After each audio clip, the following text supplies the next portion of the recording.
incredibly busy weekend. I wanted to start with, you came in 2020, so that was kind of a weird time just with COVID, and I feel like it took a while for the resort district to kind of get back to things post-COVID. Yes. But historically, just in conversations with people at the Ocean Front, business owners, people that live there, typically the end of April has been sort of a weekend looked at with a lot of kind of quote-unquote chaos or incidents. You had a obviously very busy weekend this year. I'm curious how the more than 50 arrests this year compares to your time and your tenure here as the chief, but what you understand about spring break weekend before maybe even you got here. Well, it's been an evolution. And I think, like you alluded, Alice, coming out of COVID has been unique, so it makes it hard to do those comparisons pre and post. So I have to go off of the historical information that my staff provide, but I've got some facts, and what I can show you is from when I came here in 2020, and you look at the number of violent crimes and the number of shootings that we have in our resort area, they are down substantially compared to where we are in 2024. So I think it's very important for us to look at the oceanfront and the resort area and not just one challenging weekend, but all the hard work that the police department, the community, resort management office, and all the stakeholders down in the resort area. When we look at 2020, we had 65 Part 1 violent crimes committed in the resort area. Last year, we had, I believe it is 32. So over a 50% reduction in violent crimes in the resort area over the last 5 years. So 2020, when I got here, I think we had 16 persons shot in the resort area. Last year, we had 2. So we have made substantial progress in trying to reduce the number of violent crime incidents. And think about this.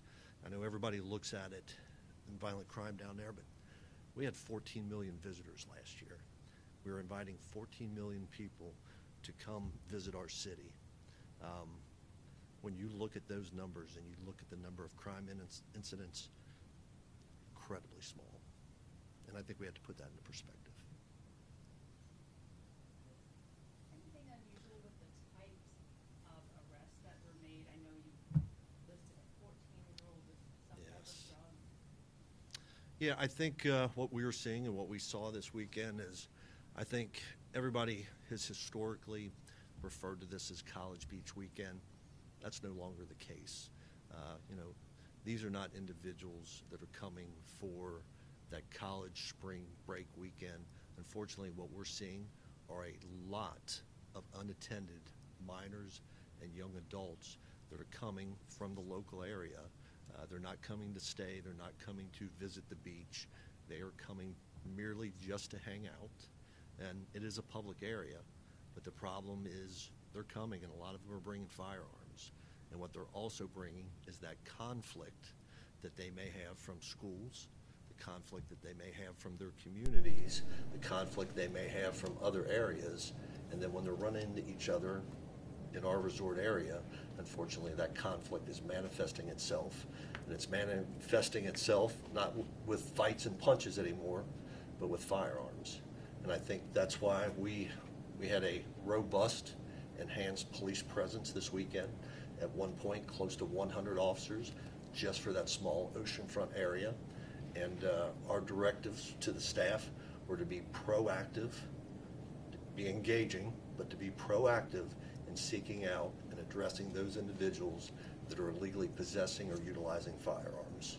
And I think they were incredibly successful. Do you think that having something in the water or not having it alters how you guys police that area? And what does that do in terms of how many officers you're putting down there? It's really hard to say. I was not here for the first something in the water. We know that the one last year had a number of challenges with the weather, of course, the storm. I know what we have seen from the entertainment that we had this year is there were more people outside than there were inside the event area.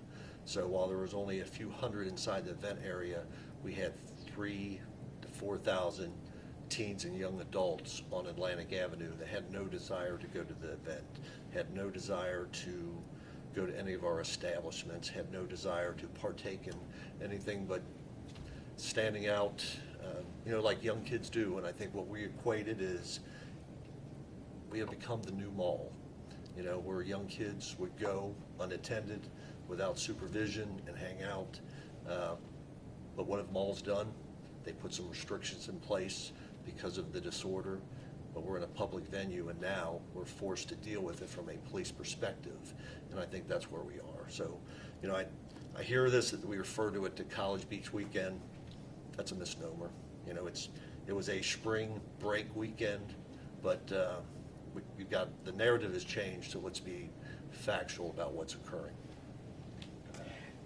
You talked about proactive policing. I pulled a couple of the complaints of some of the arrests, and I noticed in a couple of them, something that kind of speaks to what you're saying, proactive. A lot of officers observed just guns in waistbands, like they just saw that.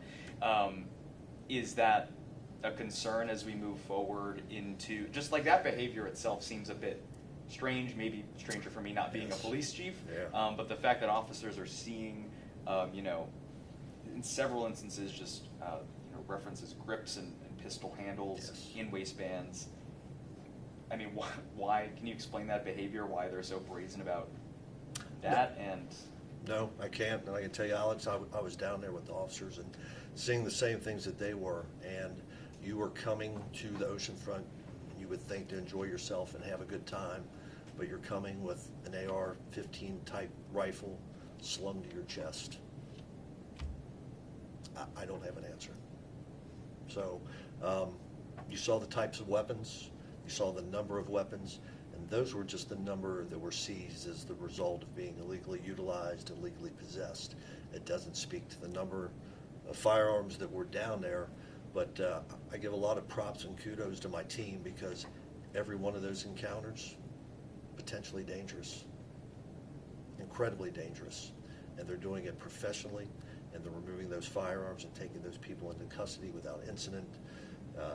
So I think it's incredibly important that we recognize that, because when one of those incidents goes bad and we're forced to use lethal force, and hopefully that is very few and infrequent, but sometimes we react to the conditions that we're faced with.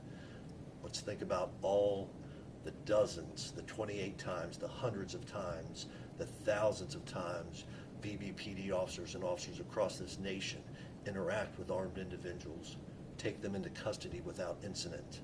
That's the 99%. The times that it results in an officer-involved shooting, it's less than 1%. Let's remember the times that we are doing it right, and not the times that, unfortunately, when we're forced to use deadly force.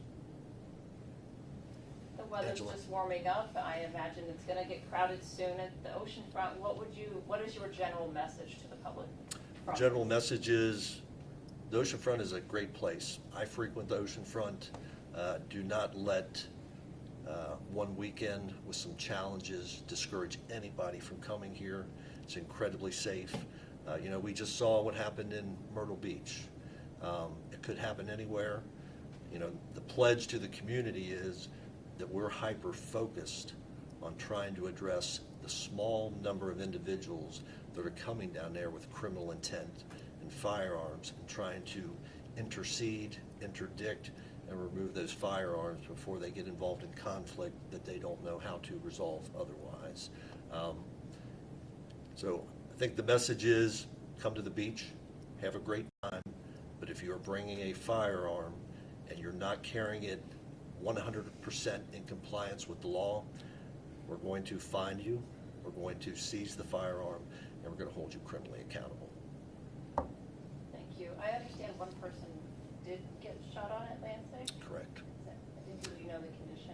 Or? It was a non-life-threatening injury to a lower extremity. I think he got shot in the leg or the foot, so that happened early Sunday morning. Surprising was, after much of the crowd had thinned out, we had a series of shots fired incidents. So That's the message is, kids, we can deal with a lot of kids coming down. We're professionals, we get paid to do that. But if you come down and you're bringing firearms and you're willing to shoot up our community, that we have worked incredibly hard to reduce these numbers over the last 5 years, it's not acceptable. We're not going to condone it. We're not going to allow it to happen. And don't be surprised if you find yourself on the receiving end of a set of handcuffs. I have a couple more questions. I noticed that most of the offenders are not from out of state. Most are from Virginia. Is, in your eyes, is that a good sign that you find that people aren't coming from across the country and elsewhere to, participate in, nefarious activity here? Or is there anything to glean from the fact that most of these were Virginia arrests? No, I think maybe it's actually the opposite. I think the fact that most of them are local is because they are coming down here for the day. They're not coming down securing, for the most part, hotel rooms. They are local. So if they were outside guests and they're coming down and occupying those hotel rooms, are they going to engage in that kind of crime, knowing that they've spent their hard-earned money to come down here for the weekend? Now, what we're seeing is most of these are local teens, they're local young adults, and we have a wonderful oceanfront. It is a great place to be. It's got great energy and a great vibe. I understand why they want to be there. What I don't understand is why they're bringing the firearms. We're not too far removed from the substation being opened. Yes. I'm curious, just now that you've got a little bit of time to observe the difference that it made. Can you tell us just what you think that substation has meant, operationally for the ocean front? I think it was a very astute investment by City Council for us to acquire that property. The 2100 block of Atlantic had been a historic problem and a challenge for the VBPD for a long time. I don't think I heard one run call for service Friday or Saturday night for any specific challenges there. So the ability for us to have a foothold on Atlantic Avenue so that our officers aren't forced to go back to the second precinct several blocks away to use the phone, to use a computer, that they are there, they're highly visible, they're highly accessible. For us, it's been a game changer. And I think the numbers that we see, 50% reduction in violent crime offenses from 2020 to 2024, 15 persons shot in 2020 versus 2 last year. I think the substation was a well worth the investment. Can you talk about the different types of units? It's obviously a unique area to patrol. Not everyone's going to be in their patrol vehicles. We have the mounted units and Yes. the bicycle officers as well. Can you talk about how important that is to policing an area that is so unique? Yeah, we have to hit it from a number of ways, and we've invested heavily, first and foremost, mounted patrol. Lucky that we just graduated a new set of mounted officers because those 8 officers are invaluable with helping us manage and monitor the crowd. In addition, bicycle patrol, mountain bikes, a heavy contingent, invested heavily in the trikes. You may have seen the trikes down there. They're the evolution of segways that allow the officers to be highly visible, highly mobile, but we can't forget about the foot patrol. Officers walking, engaging the community on foot, and also while you're engaging, we're seeing those indicators of crime and firearms in their waistband, which leads to a conversation. This is my last question, I promise. No, all good. I just want to circle back to, you talked about, made a mall comparison about how malls, when they see things happening, that they may put restrictions in place. Is there anything that you think City Council needs to look at, maybe not in the immediate future, but maybe consider at some point in the future if, things, not saying they would, but do you think that there's anything City Council could do or decisions that could be made that could help with some of these crowd sizes or maybe help your department? I don't know that there's specific questions that council can assist with, but what I think, what this weekend shows is we continue to have challenges with young adults and teens during this weekend. So we have to figure out something because what we're doing is not solving the problem. thought that something in the water would help us mitigate and manage that.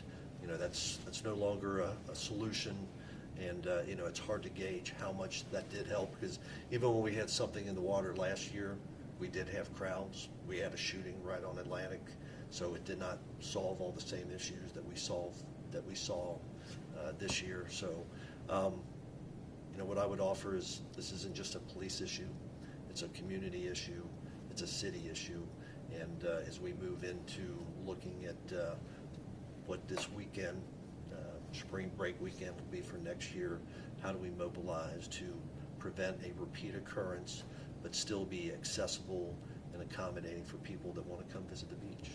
And it's quite the dilemma. So, Everyone good? all right, Thanks, thanks all. Sean. Appreciate it.